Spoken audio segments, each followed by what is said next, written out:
bow down. For 19 months, there have been ups and downs, restrictions and reopenings.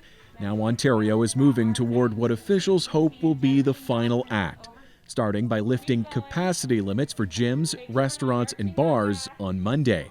I've been hearing from members all week. We've been waiting 2 years for you to open. We can't wait.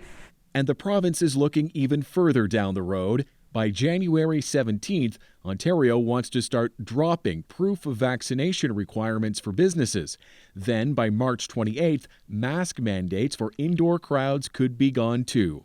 But Premier Doug Ford warns there's still one big if. So I'm going to be super cautious. If we do not see the numbers in a stable place, we just aren't going to do it. Caution hasn't always been his strong suit, say critics. In the spring, Ontario suffered a dramatic rise in infections and deaths. We moved too fast. Simply put, we got it wrong. We made a mistake. Alberta and Saskatchewan offer even more recent cautionary tales, and Ontario's scientific advisors have this warning. Depending on what we see, we need to be ready to revert some of the decisions. Ontario's vaccination rates are much higher than before. Case numbers remain stable, and modeling released today shows that's not likely to change soon. People aren't stupid. They can figure out what's best for them. I don't know why they bother doing that. I don't agree 100%.